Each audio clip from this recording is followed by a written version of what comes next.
Se você tem uma Bíblia, abra sua Bíblia no livro do profeta Daniel. No capítulo 10, do versículo 1. Nós vamos ler vários versículos aqui para poder entendermos, tá? Diz o seguinte: dá data, isso tudo tem data, né? Olha o que diz aqui: no terceiro ano de Ciro, rei da Pérsia, foi revelada uma palavra a Daniel, cujo nome é Beltesazar. O nome Beltesazar foi o nome que deram para ele na Babilônia, mas o nome dele era Daniel. A palavra era verdadeira e envolvia grande conflito. Ele entendeu a palavra e teve a inteligência da visão. Naqueles dias, eu, Daniel, pranteei durante 3 semanas. Eu chorei durante 3 semanas. Manjar desejava e não comi. As comidas que ele tinha na corte para comer, ele não quis comer. As coisas que ele gostava. Manjar desejava e não comi. Nem carne, nem vinho entraram na minha boca. Nem me untei com óleo algum, até que passasse as 3 semanas inteiras. Ele fez o jejum da seguinte maneira: como ele não sabia qual é o dia que ele ia parar de jejuar, porque ele decidiu que ele não ia comer enquanto Deus não explicasse, não revelasse para ele a visão, ele fez um jejum parcial. O que é jejum parcial? Jejum parcial é aquele jejum que você faz onde você não come o que você gosta. Você come alguma coisa que você vai comer só para se manter vivo, não é o que é que dá prazer para você. Por exemplo, você pode fazer um jejum de Coca-Cola se você é coca-colatra. Você está entendendo? Você faz o jejum de Coca-Cola. Você pode fazer jejum de chocolate. Eu acho que se Jesus viesse hoje e tivesse os ensinamentos baseados hoje, ele ia mandar as pessoas fazerem, sabe o quê? Jejum de WhatsApp. Não, é verdade. Porque é uma coisa que prende tantas pessoas que as pessoas não conseguem ficar longe daquilo. Ele fica 10 minutos, ele tem que estar olhando para ver se alguém disse alguma coisa. E jejum é isso. Jejum é quando você vai contra aquilo que prende você, que você realmente está, de uma certa forma, refém de alguma maneira. Vocês estão me entendendo? Aí você diz: meu Deus, para te agradar, a coisa que eu mais gosto, eu vou ficar 1 semana sem fazer. Experimenta você ficar 1 semana sem entrar no WhatsApp, ver se você consegue. Vai ser uma luta para você, o que vai se estabelecer para Deus como um sacrifício, como uma consagração de algo que você está fazendo contra você, unicamente para poder se consagrar e agradar a Deus. Só que naquela época não tinha esse tipo de coisa que nos prende dessa forma. Você está entendendo? E ele fez o quê? Ele não comeu. Ele gostava de tomar um vinho, ele falou que ele não ia tomar vinho. Ele fez mais uma coisa que ele gostava muito, que ele disse que não ia fazer: se passar perfume. Que foi o que ele disse aqui. Ele não passou nada, que ele não passou sobre si, como é que diz aqui? Óleo algum, não me untei com óleo algum, disse ele, porque naquela época o comum era as pessoas passarem um óleo cheiroso no corpo e tal. Hoje a gente tem um perfume, eles passavam o óleo de unção bem cheiroso no corpo para ficar cheirando. Ele pegou e falou que nem o perfume ele usou. Ele ficou num momento só mesmo de meditação, de consagração, porque ele queria uma resposta de Deus para uma coisa. Ele pegou, fez esse jejum parcial, esse jejum de sacrifício, porque ele não sabia quantos dias ele ia ficar fazendo jejum, porque ele não sabia quanto tempo demoraria a resposta de Deus. E olha o que ele diz, versículo 4: no dia 24 do primeiro mês, estando eu à borda do grande rio Tigre. 24 do primeiro mês. Qual é o primeiro mês? Abril. Vou explicar para vocês. O primeiro mês do nosso calendário é abril, por isso que o nome é Abril. Mas o que aconteceu é que apareceram 2 imperadores que resolveram se homenagear dentro do calendário. O nosso calendário ele é gregoriano, dentro do calendário gregoriano, e eles colocaram os nomes dele lá. Um foi Júlio César, outro foi o Agosto, era do... O Júlio é do Júlio César e o Agosto é do Augusto, me esqueci, um dos imperadores lá. Então eles colocaram, aí desalinhou todo o nosso calendário. O mês primeiro, que é o abril, se tornou o 4º hoje, né? É o 4º, né? O 4º. E tudo ficou fora de ordem. Por exemplo, mês de dezembro era para ser o 10º mês, mas é o 12º hoje. Mês de novembro era para ser o 9º mês, mas é o 11º, porque houve toda Mas o primeiro mês era o abril, e nesse caso aqui dos judeus é o abril. Nissan é o chamado nome do mês, é o mês Nissan, o primeiro mês do ano. E isso aconteceu exatamente quando? No dia 24 do primeiro mês, estando eu à borda do grande rio Tigre, levantei os olhos e olhei, eis um homem vestido de linho, cujos ombros estavam cingidos de ouro puro de Ufaz. O seu corpo era como berilo, o seu rosto como relâmpago, os seus olhos como tocha de fogo, os seus braços e seus pés brilhavam como bronze polido, e a voz das suas palavras era como estrondo de muita gente falando. Só eu, Daniel, tive aquela visão. Os homens que estavam comigo nada viram. Não obstante, caiu sobre eles grande temor, e fugiram e se esconderam. Fiquei, pois, eu só, e contemplei esta grande visão, e não restou força em mim. O meu rosto mudou de cor, e se desfigurou, e não retive força alguma. Contudo, ouvi a voz das suas palavras, e ouvindo-a, caí sem sentido, rosto em terra. Amém? Vamos parar por aqui, que depois vamos ler outros textos. Podemos assentar. Louvado seja Deus. A Bíblia diz que existia um homem muito dedicado a Deus, um homem que se chamava Daniel. Ele foi um camarada que foi levado cativo da Babilônia, ou seja, da Judéia para a Babilônia, na época em que o rei Nabucodonosor invadiu a Judéia. Ele pegou os rapazes novos e inteligentes, ele levou tudo para a Babilônia, porque a Babilônia era o centro do mundo, era um lugar de poder, era a nação mais avançada, era o povo com a maior tecnologia, enfim, era a nação, o império que dominava o mundo. Ele pegou esses meninos todos e levou para lá, para poder servir no reino da Babilônia, para aproveitar a juventude e a inteligência deles. Dentre essas pessoas que foram, entre muitos jovens, foi também o Daniel. Eles mudaram o nome para Beltesazar, o nome dele, assim como mudaram o nome dos outros, porque o Império Babilônico tinha a intenção de descaracterizá-los, tirar a fé que eles tinham, tirar a crença que eles tinham. O Império queria simplesmente arrancar as convicções culturais de fé que eles tinham, e mudou o nome, e deu o nome deles com o sentido de deuses babilônicos, e eles foram colocados lá. Só que esse menino chamado Daniel, ele tinha muito talento de Deus, porque Deus queria usá-lo mesmo, de verdade, mesmo estando naquela situação, porque aquela situação era uma situação permitida por Deus. Os babilônicos invadiram a Judéia e dominaram tudo e levaram o povo cativo, porque Deus se entristeceu com o seu próprio povo, que viviam simplesmente fascinados pela Babilônia e até adorando deuses babilônicos. E diz a Bíblia que Deus avisou e simplesmente, insistentemente tentou negociar com eles para que eles saíssem daquela direção.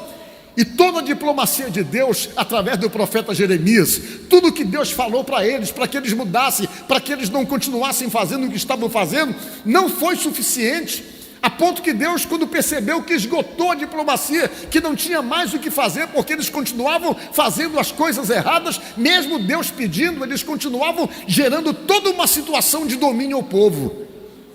Como é que eles faziam?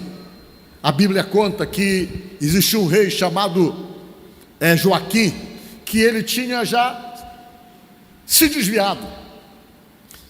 E ele se juntou com um outro sumo sacerdote, que era o líder da religião que dominava tudo, chamado Passu, e eles resolveram manipular o povo não sabia ler. Naquela época, toda a informação que as pessoas sabiam, elas recebiam dos profetas. Eram os profetas que chegavam e diziam: olha, Deus mandou dizer isso, Deus falou aquilo. E as pessoas que sabiam ler, que eram chamados de escribas, que copiavam as escrituras, eles tinham uma certa vantagem sobre a massa, sobre o povo, exatamente porque o povo ia atrás daquilo que eles falavam e aquilo que os profetas falavam. E eles se desvirtuaram e começaram então a controlar a situação. Esse sumo sacerdote chamado Passu começou a encomendar profecias. Ele começou a controlar alguns supostos profetas, e eles vinham, e os profetas vinham e falavam aquilo que eles queriam, e induziu todo o povo a um caminho diferente. O único profeta que se manteve firme foi o profeta Jeremias. O Jeremias não se corrompia nem se vendia, e ele ficava tentando falar para o povo a verdade. Esse sumo sacerdote Passu mandou dar chicotada nele, porque ele ia e falava a verdade que o povo precisava ouvir. E praticamente tudo acontecia dentro do templo. Sabe o que eles fizeram? Proibiram Jeremias de entrar no templo. Jeremias não podia mais entrar no templo, porque ele falava a verdade e estava incomodando o rei, que queria conduzir as pessoas para uma outra direção, e estava incomodando também o sumo sacerdote, que estava concomunado com o rei, para poder manipular o povo. E diz a palavra de Deus que o Jeremias ficou proibido de entrar, e eles estabeleceram: o que o Jeremias tem para falar aqui, ele não fala mais. Ele que escreva o que quer falar, e quem vem aqui falar para nós seja o secretário dele, o Baruque, que era um homem que era o secretário do profeta Jeremias. Só ele podia falar aquilo que o Jeremias queria falar, mas não tinha a mesma força, a mesma eloquência de quando Jeremias falava. E eles foram manipulando, proibiram Jeremias de entrar no templo e continuaram manipulando o povo. E Deus disse: Jeremias, vai lá, fala, Jeremias. E o Jeremias era proibido. Teve um momento que Deus disse: olha, eu estou queimando as últimas cartadas, não está dando. Vá lá e fique na porta do templo. Quando as pessoas estiverem entrando, você fala, já que você não pode entrar. E a Bíblia diz que o Jeremias ficava na porta do templo. Quando o pessoal ia entrando, ele dizia: pessoal, Deus está mandando dizer que vocês têm que mudar, senão vai acontecer alguma coisa muito ruim. Deus está mandando dizer que vocês precisam mudar, senão ele vai sair da parceria com vocês. Se ele sair da parceria, não vai ser difícil. E ele falava, e Deus falava com o povo de madrugada, diz a Bíblia. E Deus tentou, insistir. Teve uma hora que não dava mais. Deus disse: não dá mais. Eu vou ter que sair da aliança, vou sair da parceria, porque o meu povo está fazendo outras escolhas. Eles estavam decidindo adorar uma deusa chamada Rainha dos Céus. O nome dela era Estar, uma deusa de fertilidade babilônica, é o que eles estavam fascinados. Deus disse: não dá mais. Diz a Bíblia: eu vou ter que sair deles. Só que eles tinham uma coisa na cabeça. Eles achavam que toda a proteção de Deus e toda a bênção de Deus estava no templo que eles tinham construído, o templo de Jerusalém, feito por Salomão. Eles achavam que lá fora eles podiam fazer tudo de errado, e depois era só vir para dentro do templo, fazer uns sacrifícios, matar alguns animais, e estava tudo resolvido. E Deus achava que não. Era assim que estava a cabeça deles. Não, a gente vai para o templo, quando a gente chega lá na igreja está tudo resolvido. A gente mata lá um bezerro, faz um sacrifício para Deus, e fica tudo limpo, tudo certo. E Deus não estava aceitando o sacrifício de ninguém. Deus queria que houvesse mudança de vida. E eles achavam que a blindagem deles estava no templo, que bastava ir para a igreja que tudo se resolveria. E Deus dizia que não, que Deus queria mudança de vida, queria transformação real, que para Deus não adiantava só mudar quando entrava dentro da casa dele. E eles achavam que toda a blindagem estava no templo. Aí Deus disse: não dá mais. Sabe o que Deus fez? Permitiu que os babilônicos invadissem a cidade de Jerusalém. A história conta que eles derrubaram o templo todinho, só para Deus mostrar que não tinha nada a ver com o templo. Que Deus não quer habitar no templo, Deus quer habitar no coração das pessoas. E sabe o que aconteceu? Eles foram levados escravos para a Babilônia. Tudo que eles adoravam, como os objetos de ouro que eles tinham, muita coisa de ouro, muita coisa de prata, Nabucodonosor levou tudo, quebrou tudo e levou tudo para a Babilônia. E eles foram juntos escravos. Ficaram escravos lá durante 70 anos. E conta a história que eles aprenderam o hábito de orar 3 vezes no dia. Eles oravam 9 horas da manhã, oravam meio-dia e oravam 3 horas da tarde. Sempre abriam a janela da casa deles em direção de Jerusalém e ficava orando os judeus: Senhor, nos leva de volta para casa. Senhor, nós nos arrependemos. Senhor, nós queremos voltar. E Deus segurou e ficou segurando eles em lição durante 70 anos.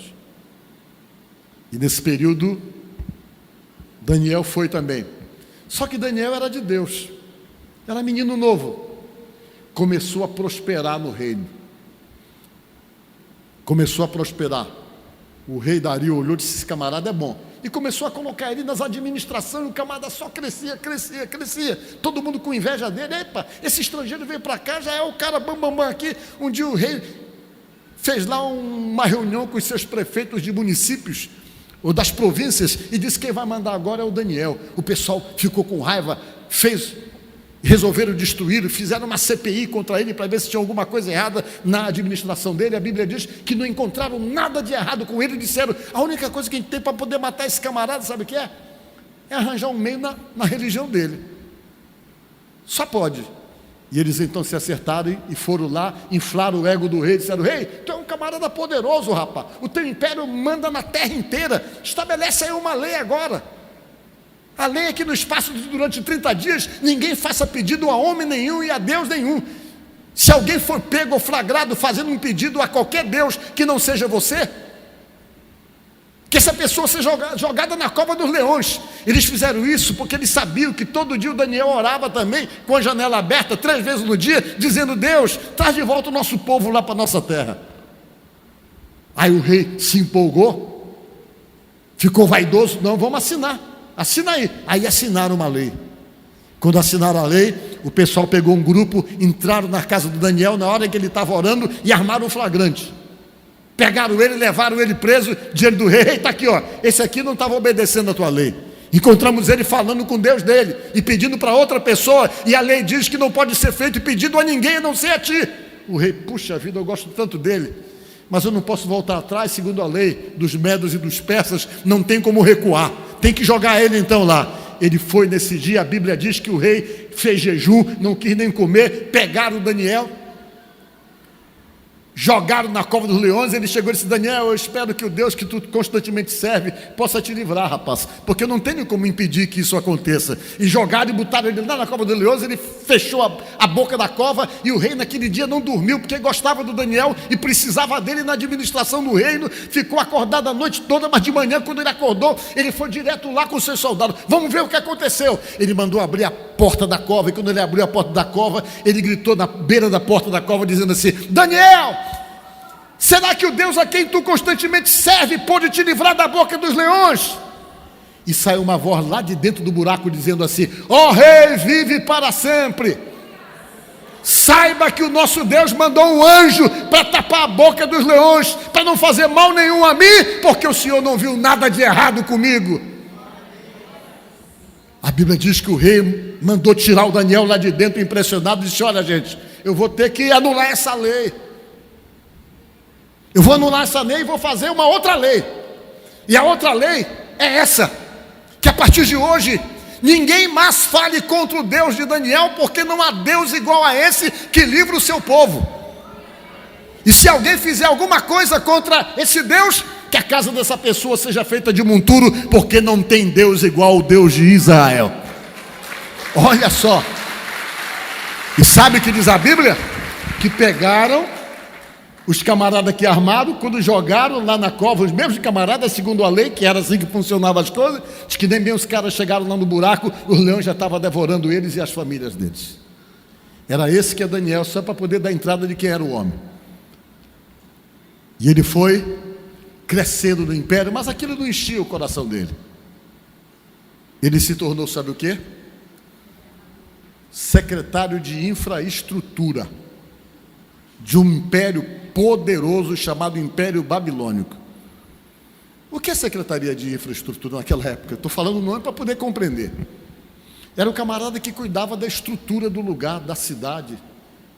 Era ele que trabalhava, era ele que era o chefe de toda a estrutura que havia na Babilônia. Tudo o que acontecia lá, ele era o camarada responsável. As grandes obras passavam pela mão dele. E um dia Deus chegou e disse, Daniel, tem uma coisa que eu quero que você escreva, rapaz.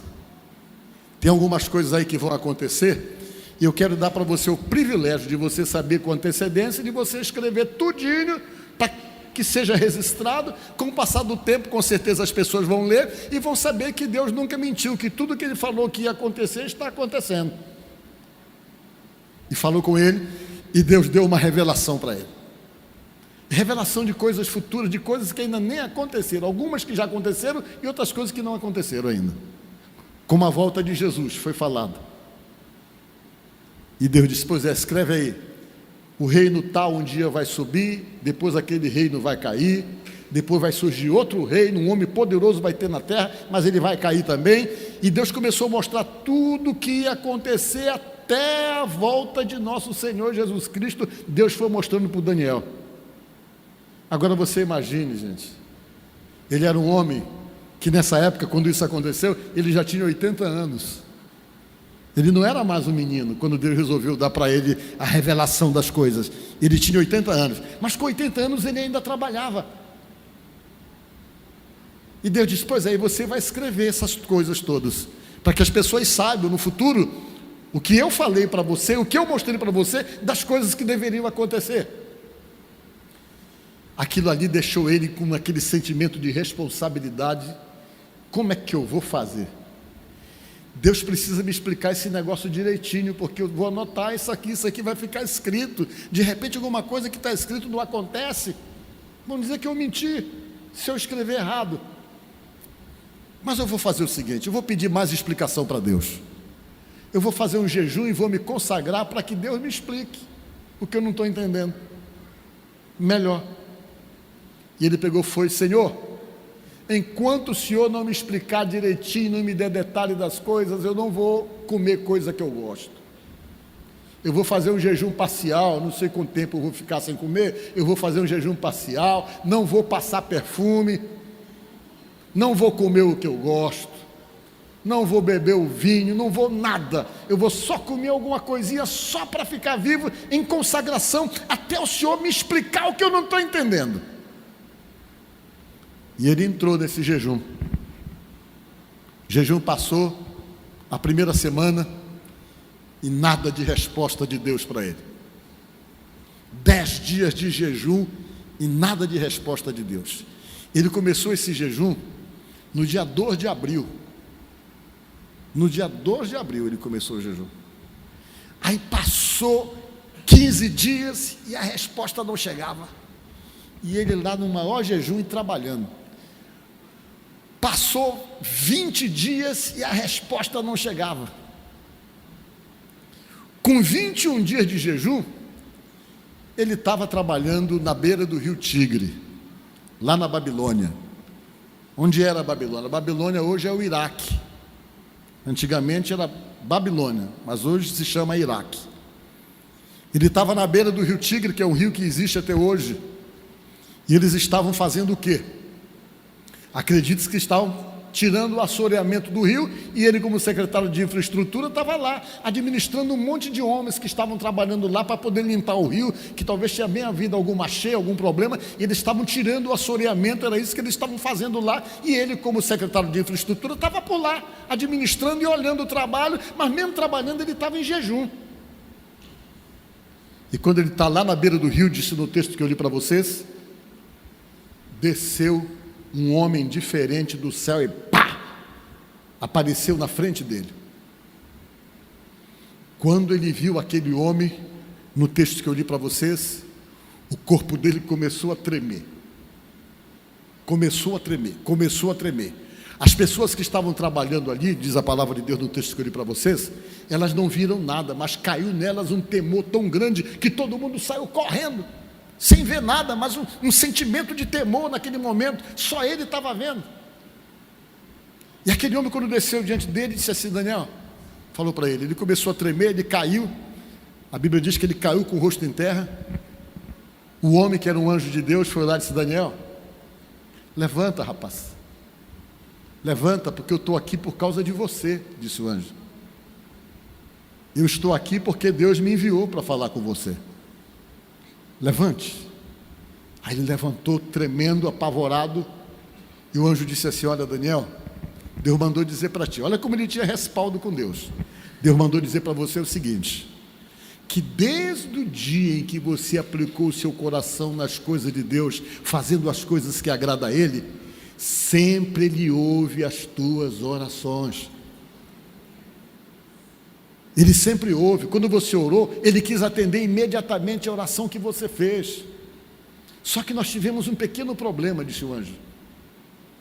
O problema que nós tivemos é que quando eu vinha para cá para trazer a resposta da sua oração, eu fui interpelado no espaço pelo príncipe da Pérsia. O príncipe da Pérsia não queria deixar eu passar para poder trazer a resposta da tua oração, rapaz. Nós travamos uma batalha com esse príncipe do reino da Pérsia que demorou 21 dias, por isso que demorou eu chegar aqui com você. Irmão, vocês prestaram atenção nesse detalhe? Foi revelado aí o que acontece nos bastidores espirituais, coisa que a gente não sabe. A nossa cabeça e a nossa visão, ela está formatada somente para quê? Para vivermos essa dimensão, para vivermos essa realidade do mundo visível que nós temos. Mas baseado pela palavra de Deus, existe um mundo espiritual que não é perceptível pelos nossos olhos, que nós só conseguimos ver quando Deus permite. Um mundo totalmente espiritual. E o anjo chegou e disse, olha, e nós fomos interpelados, ele não queria deixar eu passar. Quem é o príncipe do reino da Pérsia? É um demônio. A Pérsia hoje é o Irã. A Pérsia sempre foi instrumento de oposição a Deus. É lá que as pessoas matam pastores, é lá que as pessoas matam cristãos, é lá que as pessoas queimam as pessoas que não têm a mesma fé islâmica. Vocês sabem disso, hoje em dia a internet nos aproxima do mundo, e de vez em quando você está vendo, um dia desse, eles enforcaram não sei quantos pastores cristãos lá na Pérsia, que ousaram pregar no lugar, e eles pregam, sabe como? Eles enforcam, sabe como? Nos guindastres. Eles põem guindaste na rua e depois colocam a forca e puxam o guindaste, e isso aí é rotina lá, porque o lugar tem uma resistência a Deus. O lugar tem uma resistência principalmente a Jesus, não somente lá, como na maioria desses países árabes, que sempre foram adversários de Israel e foram adversários do povo de Deus na época. Como é que você entende, como é que nós entendemos essa história de que o príncipe do reino da Pérsia não deixou passar? Vou explicar para vocês. Hoje, todo mundo sabe que o reino espiritual exerce muita influência e comando sobre as nações. Quem estuda a Bíblia e realmente se aprofunda nos ensinamentos da teologia, sabe que existe um domínio espiritual revelado pelo apóstolo São Paulo. Paulo disse assim uma certa vez lá em Atos: irmãos, a nossa luta não é contra a carne, nem contra o sangue, mas são contra as potestades, contra os principados, contra os governos espirituais das regiões celestes. Ele falou assim, dizendo que existe toda uma organização que funciona e que trabalha exatamente para poder o quê? Para poder atrapalhar os projetos de Deus com relação ao homem. E isso é desde o começo. Deus criou o homem e Satanás conseguiu de alguma forma induzi-lo a ter um ato de desobediência para criar essa situação que nós temos hoje. Mas a Bíblia diz que tudo isso um dia vai acabar, porque Jesus vai voltar e vai estabelecer o seu reino, e diz a Bíblia que vai haver paz e justiça social quando o reino for de Jesus Cristo, fala a Bíblia. É a Bíblia que diz isso, gente. E hoje a gente sabe, por exemplo, que tem demônio que tem função para tudo quanto é tipo de coisa. Gente, esses dias todinho que eu estou aqui só falando dessas coisas pesadas, né? Mas vocês precisam ouvir isso aí. Não fique achando que a gente só fala sobre isso, que não é não. Deus me colocou para falar isso aqui e tem me incomodado para falar essas coisas, para que vocês conheçam como é que funcionam as coisas. Não é fácil você estar numa batalha. Ponha na sua cabeça isso, gente. É batalha espiritual, com certeza, e saiba disso. Como é que funcionam as coisas? É pesado o que eu vou falar. Hoje se sabe, por exemplo, que tem um demônio que ele tenta influenciar a nação. Influencia a nação para o errado, para o mal, para as coisas que se opõem aos princípios de Deus. É aí que entra a nossa participação como cristão. A Bíblia diz que nós somos o quê? O sal. O que é que a Bíblia diz? Que nós somos o sal da terra. Para que serve sal, gente? Sal é o elemento de conservação. Deus entende que a coisa nessa terra não vai apodrecer de vez, porque nós estamos aqui e nós somos o elemento de equilíbrio por sermos sal. Diga glória a Deus. Aí não apodrece, porque a gente está aqui dizendo, não, a gente ora, a gente busca, a gente está aqui, nós somos o sal da terra. A coisa não vai apodrecer, por quê? Porque nós temos a nossa postura, a nossa oração, e nós clamamos a Deus, e quando o inimigo tenta dominar, nós desnominamos. Por quê? Porque nós vamos lá e tentamos fazer alguma coisa. A prova é que o que tem de gente que se converte, que muda de vida, Por causa de vocês que oram, que buscam e que trabalham para Deus. Nós estamos numa disputa, não é fácil, principalmente agora, nos últimos tempos. A Bíblia diz, um dia eu vou dar um estudo para vocês de profecias cumpridas, daquilo que já aconteceu, que prova que Jesus está para voltar, que vocês vão ver se a Bíblia está errada. Coisa escrita há 2.700 anos atrás, se cumprindo agora, está na Bíblia, Deus advertindo. E hoje nós sabemos, por exemplo, que existe demônio que domina o lugar. É o tal do espírito maligno territorialista. Então esse aqui, o príncipe do reino da Pérsia, era um demônio, que chegou com o anjo Gabriel e disse: não, você não vai passar para dar a resposta do Daniel, não. Porque a resposta do Daniel implicava em vitórias de Deus sobre a Pérsia na época. E o demônio disse: não, isso não vai ser propagado, não. Era a guerra da informação, essa informação não vai chegar.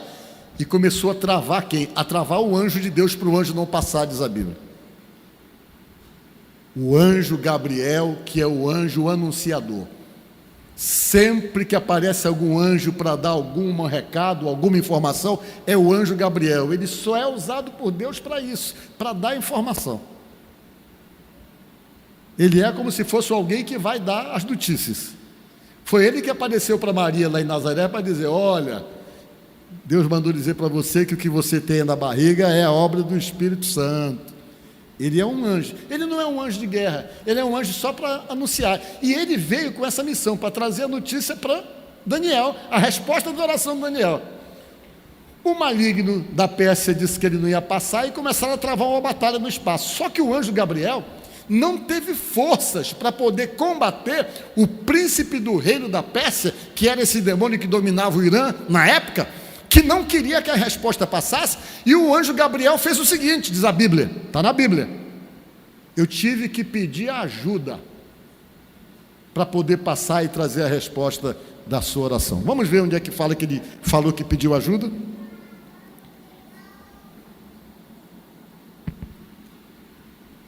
Daniel, capítulo 10, versículo 13. Olha ele falando, o anjo falando para o Daniel, explicando o que aconteceu. Mas o príncipe do reino da Pérsia me resistiu por 21 dias. Porém, Miguel, um dos primeiros príncipes, veio para me ajudar. E eu obtive vitória sobre os reis da Pérsia. Amém?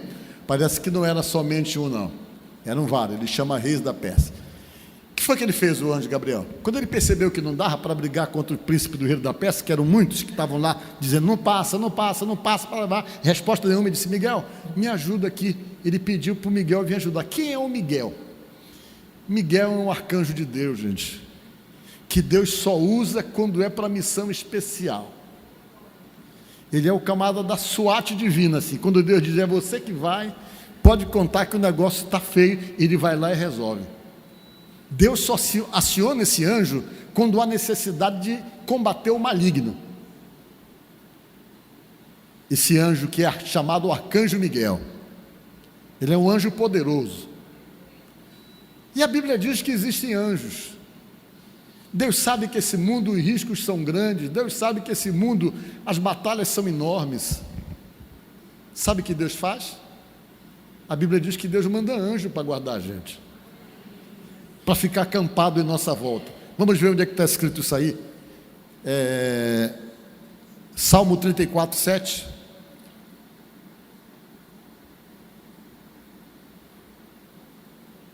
Salmo 34, 7.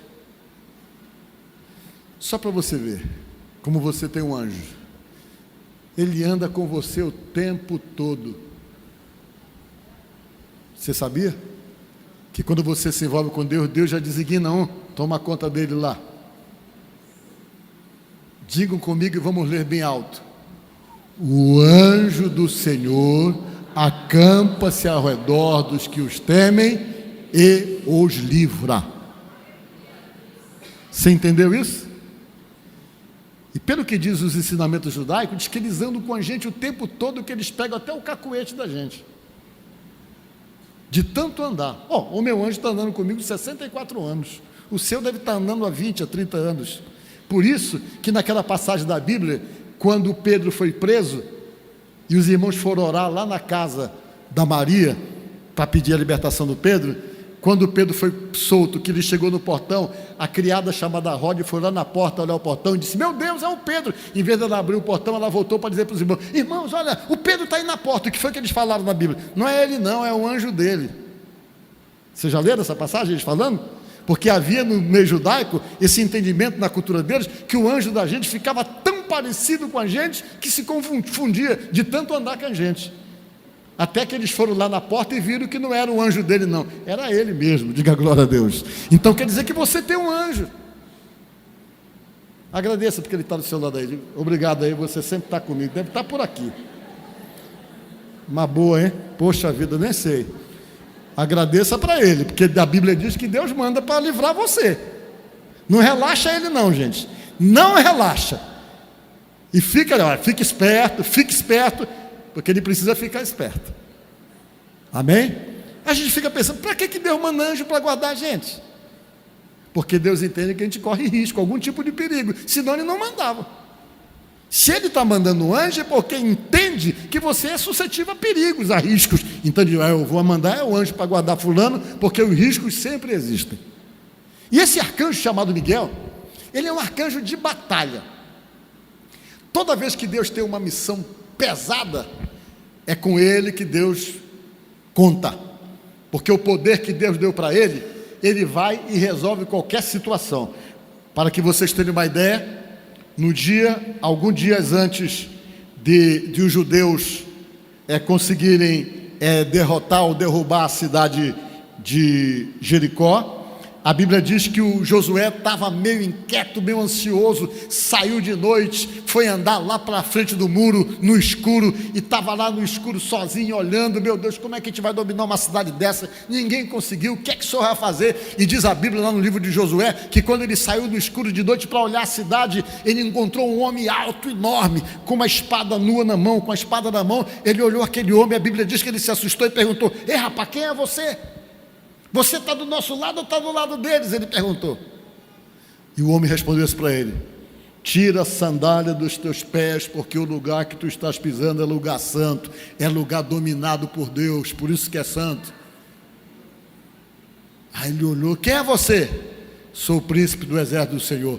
A batalha acontecia no dia seguinte, e o Miguel já estava lá com a espada na mão, porque no dia seguinte, algumas semanas depois, eles iam derrubar o muro de Jericó. A Bíblia fala essas coisas. Você imagina só como é o mundo espiritual, é fascinante, né? É uma coisa fascinante. Então Deus só usa ele quando é para alguma coisa muito séria. Vamos ver aqui no livro de Judas,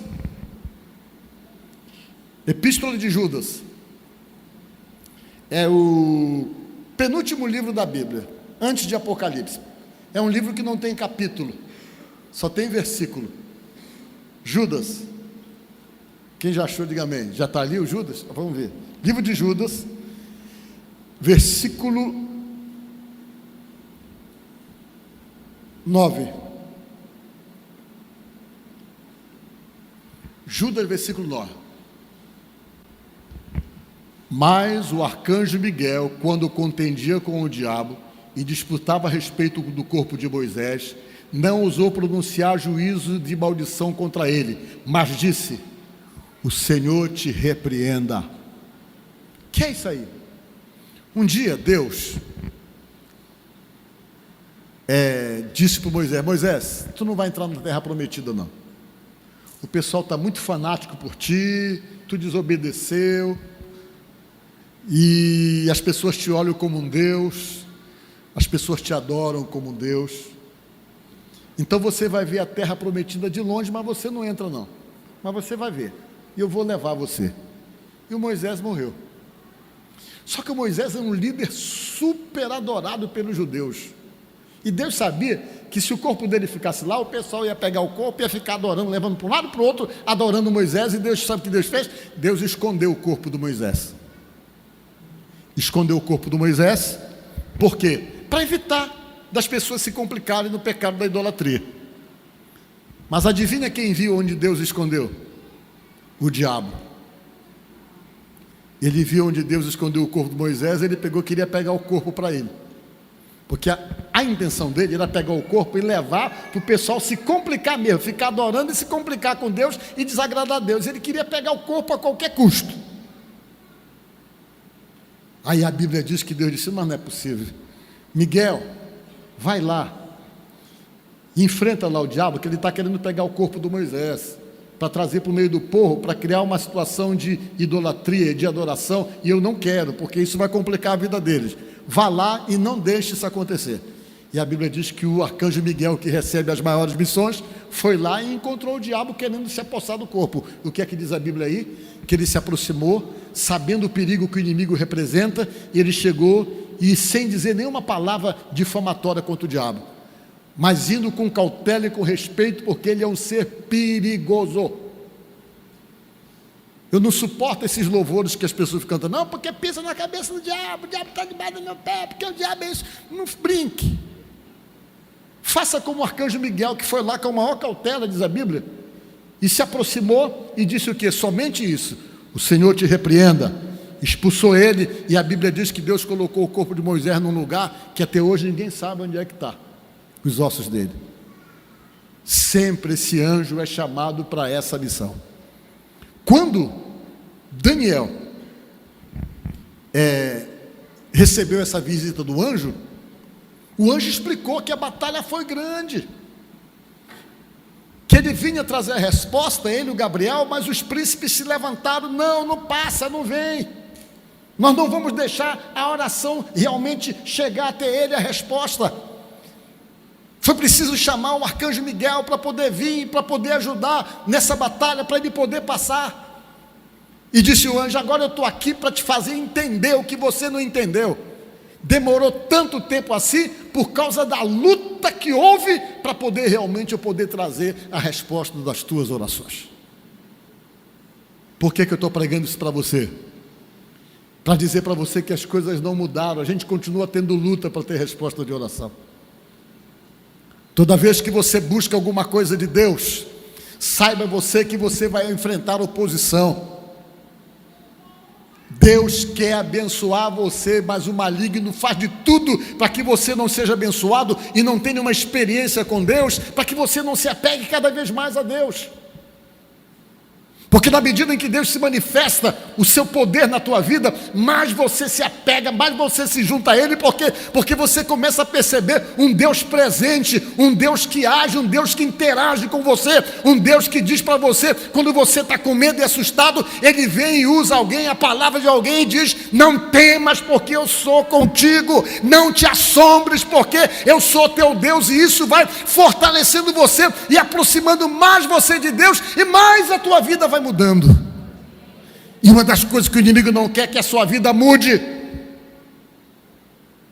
Para você, quanto pior, melhor para ele. Por quê? Porque ele sabe que isso cria algumas dificuldades nessa relação com Deus, exatamente porque Deus é santo, Ele é perfeito, Ele é Deus justo e santo, e Ele quer ter a oportunidade de trabalhar na vida da gente para nos melhorar, para fazer com que sejamos melhores. E isso é uma ação do poder dele na nossa vida, e isso passa também pela resposta das nossas orações. Então nesta manhã você está aqui, talvez você tenha algumas batalhas que não são batalhas fáceis, não, todo mundo tem batalha.